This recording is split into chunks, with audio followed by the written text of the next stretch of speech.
అందరికీ ప్రభు పేట వందనాలండి. మరి ఈ క్రిస్మస్ దినాన మరి ఈ విధంగా మనమందరం కూడా మరి కలిసి మరి ప్రభుని స్తుతించి ఆరాధించి మరి వాక్యదానం చేసుకోవడానికి మన మనసును సిద్ధపరచుకున్నాము. మరి ఈ క్రిస్మస్ మాసాన మరి డిసెంబర్ మాసాన మరి ఈరోజు క్రీస్తు పుట్టినరోజు అని మనం అందరం కూడా విశ్వసిస్తున్నాం, నమ్ముతున్నాము. ఎందుకంటే క్రీస్తు మన గురించి మరి తన తండ్రి తన కుమారుణ్ణి, అద్వితీయ కుమారుని మరి భూలోకం పంపించి, ఎందుకంటే మన గురించి మనల్ని రక్షించడానికి ఈ భూలోకంలోకి మరి కుమారుని పంపించి మనల్ని రక్షించి నడిపించి నిలబెడుతున్న విధానకై ప్రభుకి వందనాలు, వేల కొద్ది స్తోత్రాలు, స్తుతులు అండి. మరి ఈరోజు మరి మనం చిన్న పాట పాడుకుని వాక్యదానం చేసుకున్నాం. మరి అందరికీ ముందుగా happy Christmas, merry Christmas and అందరికీ శుభాలు తెలుపుకుంటున్నాను. ఫస్ట్ చిన్న ప్రార్థన చేసుకుని ప్రారంభించుకున్నాం. పరలోక ముందు మా తండ్రి నీకు అమ్మైన మన లెక్కలేని వందన స్తుతులు స్తోత్రాలు నేను ప్రభా ఈ విధంగా ప్రార్థించుకునే అవకాశం తెచ్చేసి మీకే వందన తండ్రి. ప్రభా నాయన ఈ క్రిస్మస్ దినాన మరి ఈ విధంగా నాయన చిన్న మందిగా కూడి నాయన మిమ్మల్ని ధ్యానించుకుని ముందుకెళ్ళి కొంచెం కోరుకుంటున్నాను తండ్రి. ఆది నుంచి అంతవరకు నాయన మీరే తోడుండి సహాయం తెచ్చండి. మీ నామానికి మహిమకరంగా నాయన ఈ కార్యం జరిగే కృపంచు కోరుకుంటూ నాతో మీరు మాట్లాడి నన్ను బలపరచండి నాయన. మీకు మహిమార్థకరంగా నాయన జరిగే ఈ చిన్న నాయన మరి వాక్య ధ్యానాన్ని కృపను అనుగ్రహించి మీ కరుణకరం చూపిమని మీ గాయపడి హస్తాన్ని ఈ దీనదాసుడి మీద ఈ చిన్న పరిచయం మీద ఉంచి కృపంచు కోరుకుంటూ చిన్ని ప్రార్థన నజరేయుడైన యేసు నామమున నడిపెట్టుకుంటాం తండ్రి, ఆమేన్. పాట పాడుకుని మనము ముందుకెళ్దామండి. కృపామయుడా ఈ కృపలో నేను నివసించుట నా జీవిత ధన్యతయున్నది.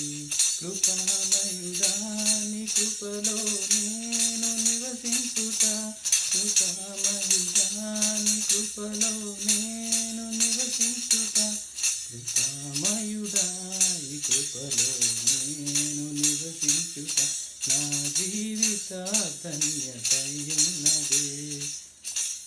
హల్లెలూయా. ఆరాధనా స్తుతి ఆరాధనా, ఆరాధనా స్తుతి ఆరాధనా, ఆరాధనా స్తుతి ఆరాధనా, ఆరాధనా స్తుతి ఆరాధనా. నీవే కదా నా ఆరాధనా, నీవే కదా నా ఆరాధనా, ఆరాధనా స్తుతి ఆరాధనా, ఆరాధనా స్తుతి ఆరాధనా. హల్లెలూయా. Thank you lord. మనం ఈరోజు యెషయా గ్రంథం 9:6 చూసుకుందామండి. యెషయా గ్రంథం 9:6. ఏలి అనగా మనకు శిశువు పుట్టెను, మనకు కుమారుడు అనుగ్రహింపబడెను, ఆయన భుజము మీద రాజ్యభారం ఉండును. ఆశ్చర్యకరుడు, ఆలోచనకర్త, బలవంతుడైన దేవుడు, నిత్యుడగు తండ్రి, సమాధానకర్తకు యెహోవా అధిపతి, సమాధానకర్తకు అధిపతి అని అతనికి పేరు పెట్టబడును. ఆమేన్.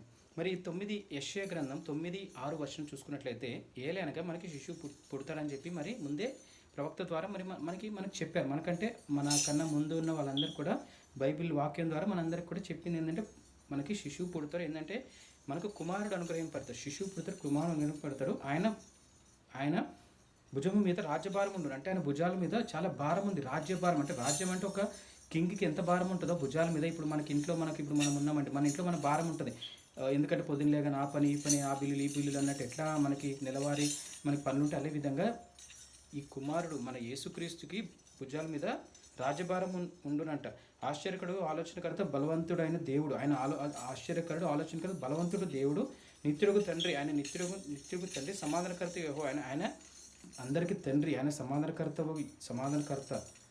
అదేవిధంగా ఆశ్చర్యకరుడు, ఆలోచనకర్త, బలవంతుడైన దేవుడు. సో ఇవన్నీ కూడా దేవునికి దేవునికి రిలేటెడ్గా మరి ఈ వచనాలు పలికారు ఎవరు? Jesus Christ. ఎందుకంటే ఆయన ఆలోచనకర్త, ఆశ్చర్యకరుడు, బలవంతుడు, నిత్యుడు తండ్రి, సమాధానకర్త. సో ఇవన్నీ పేర్లు ఆయన పెట్టారంట. మనం జీసస్ క్రైస్ట్ అంటాం, సేవియర్ అంటాం, ఫాదర్ అంటాం, లార్డ్ అంటాము, praise the God, praise the Lord అంటాము. అదేవిధంగా mighty Lord of lords, King of kings, ఇలా రాజు, ప్రభులో ప్రభు, అదేవిధంగా ఇమ్మాన్యుయల్ అని అంటాం. సో ఇలా ఎన్నో పేర్లు ఆయనకు పెట్టుబడింది. ఎందుకంటే ఆయన మీద రాజ్యభారం ఉందని చెప్పి. ఎందుకంటే ఈ భూలోకాన్ని ఆయన సృష్టించాడు. ఆయన పుడిసిటిలోన జలములను కొలిచిన వాడితడు. పుడిసిట్లో ఆయన జలములను కొలిచాడంటే, అంటే ఆయన మనం ఎప్పుడైతే ఫార్మేషన్ అవుతుందో మనకి ఇదంతా కూడా ఆయన అంత జాగ్రత్తగా మరి తయారు చేసుకుని భూమిని. మరి ఆ విషయానికి వందనాలు తండ్రి, కుమారుడు, పరిశుద్ధాత్మ అదేవిధంగా ఒక కుమారుని మన గురించి పంపించి మన పాపాల నుంచి మనకు రక్షణ కలగాలి అన్న ఉద్దేశంతో మరి యేసుప్రభుని భూలోకం పంపించారు. ఈరోజు యేసుప్రభు పుట్టినరోజు.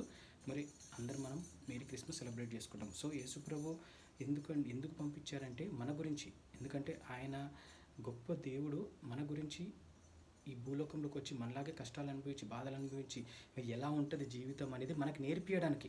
ఎందుకంటే మనం అందరం కూడా తప్పిపోతున్నామండి. మనం ఈ భూలోకంలో ఉంటున్నాం కానీ మనం తప్పిపోతున్నాం. ఎందుకంటే చెడు వ్యసనాలు, ఆ వ్యసనము, లేదంటే ఒకసారి మనకు అర్థం కాకుండా ఇలా చేయాలి. కానీ మన దేవుడు ప్రార్థన చేసుకుంటే జవాబు దయచేసి దేవుడని మనం నమ్మాలి.